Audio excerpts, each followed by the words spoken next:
Hello दोस्तों, स्वागत है हमारे इस नए वीडियो में। दोस्तों, मेरा नाम है सूरज। अच्छा, हम लोग bike and car, truck and बड़ी बड़ी गाड़ियों में टायर का उपयोग तो करते हैं, लेकिन हम लोगों में काफ़ी लोग को टायर बनने की प्रक्रिया नहीं मालूम है। किस लोग, जैसे कि काफ़ी लोग का नहीं पता कि टायर बनते कैसे आखिर हैं, एंड टायर की मैन्युफैक्चरिंग कैसे होती है, टायर किस चीज़ से बनता है एंड किस प्रोडक्ट रॉ मटेरियल कैसे निकालते हैं, कैसे उसको लेविंग करते हैं, कैसे उसको जो कि उसको शेप में कैसे देते हैं, कैसे कटिंग करते हैं, सारा कुछ इस वीडियो में दिखाने वाले हैं। तो वीडियो के अंत तक बने रहिए, वीडियो बहुत ही यूज़फुल होने वाली है। तो वीडियो के अंत तक बने रहिए जिससे आप लोग को सारी जानकारी मिल सके। दोस्तों, क्या आप जानते हैं कि आखिरकार फैक्ट्री में टायर कैसे बनाए जाते हैं? अगर नहीं तो आज के इस वीडियो में हम आपको बताएंगे कि रोड पर तेजी से दौड़ने के लिए एक टायर को कितने प्रोसेस से होकर गुजरना पड़ता है। चलो यार, देख लेते हैं कैसे बनते हैं टायर। चलिए वीडियो शुरू करते हैं। दोस्तों, सबसे पहले बात करते हैं टायर बनाने के लिए उपयोग में आने वाले नेचुरल रबड़ के बारे में कि आखिर ये रबड़ बनता कैसे है और ये हमें किस तरीके से मिलते हैं। तो हम आपको बता दें कि नेचुरल रबड़ हमें पेड़ों से मिलता है। रबड़ के पेड़ों पर कट लगाकर उसके तने पर एक कटोरे जैसे आकार का बर्तन लगाया जाता है, जिसमें पेड़ से निकलने वाले दूध बूंद बूंद करके इकट्ठा होता है। इसके बाद इस दूध जैसे लैक्टम पदार्थ को एक बर्तन में इकट्ठा किया जाता है और प्रोसेसिंग यूनिट में ले जाकर इसमें एसिड जैसे केमिकल्स मिलाए जाते हैं, जिसके बाद ये रबड़ जमने लगता है और इससे मॉइस्चर खत्म होने लगता है। पर जो मॉइस्चर बच जाता है उसे सूखने के लिए एक निश्चित तापमान पर रख दिया जाता है और फिर इसे गर्म किया जाता है और फिर इसे प्रोसेसिंग मशीन में रखकर चादर के तरीके का आकार दिया जाता है, जिसके बाद रबड़ की शीट तैयार हो जाती है। लैक्टस से बने इस रबड़ से ही रबड़ के अलग अलग तरीके के प्रोडक्ट्स तैयार किए जाते हैं। अब इस रबड़ की शीट से टायर, ट्यूब और भी अलग अलग तरह के रबड़ के उत्पाद बनाए जाते हैं।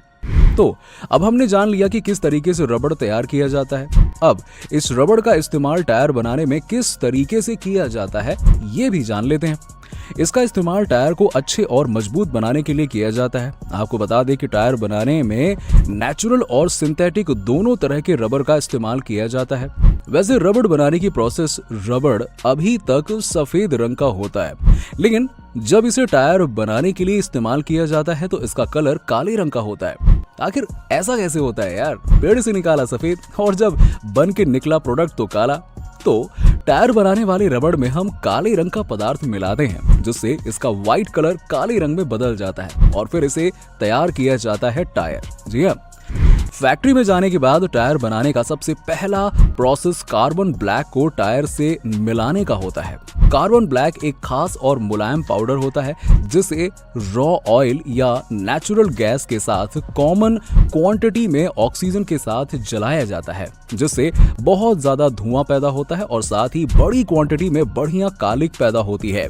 साथ ही टायर में सल्फर और अदर केमिकल्स का भी इस्तेमाल किया जाता है। बहुत सारे खास केमिकल्स को जब रबड़ के साथ मिलाया जाता है और फिर गर्म किया जाता है तो एक टायर में कम घर्षण, कम माइलेज जैसी खूबियां आती हैं और उनमें से कुछ केमिकल्स का काम रबड़ को लचीला रखना होता है जब उन टायर को शेप दिया जा रहा होता है, जबकि दूसरे केमिकल्स धूप में पैराबैगनी रेडिएशन से रबड़ को हर हाल में सेफ रखते हैं।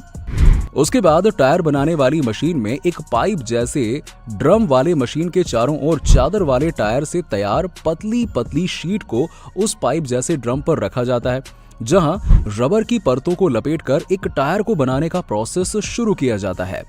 टायर बनाने के प्रोसेस में सबसे पहला step raw rubber, carbon black, sulphur और कुछ खास चीजों को मिक्स किया जाता है। रबड़ तैयार होने के बाद इससे टायर बनाने वाली मशीन में भेज दिया जाता है, जहां एक मशीन टायर बनाने के लिए रबड़ की पतली पतली शीट्स के रूप में तैयार करती है।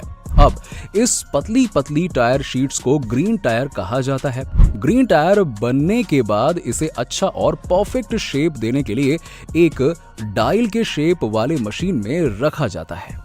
डायल में रखते समय टायर पूरी तरह गोल होकर एक गुब्बारे की तरह रूप ले लेता है, जिसको डायल में गोल करने के बाद उस गुब्बारे नुमा रबर में गर्म स्टीम को पंप किया जाता है, जिससे गुब्बारा जैसा टायर डायल में एक परफेक्ट टायर की शेप में ढल जाता है।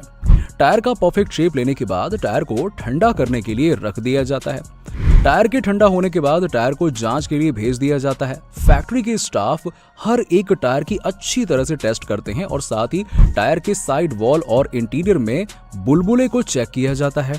उसके बाद टायर को अगले टेस्ट के लिए एक पहिए जैसे मशीन पर रखा जाता है जिसे टेस्ट व्हील कहते हैं। टेस्ट व्हील सेंसर से टायर की स्टेबिलिटी को चेक और मेजर किया जाता है और देखा जाता है कि टायर एक सीधी डायरेक्शन में चलता भी है या फिर नहीं। एक बार टायर का अच्छे से टेस्ट लेने के बाद टेस्ट व्हील के चेकिंग करने के बाद टायर को कन्वेयर बेल्ट के जरिए गोदाम में पहुंचा दिया जाता है। बिल्कुल सिंपल, जहां गोदाम से टायर सेलर तक पहुंचा दिया जाता है। तो दोस्तों मिलते हैं अगले नेक्स्ट वीडियो में।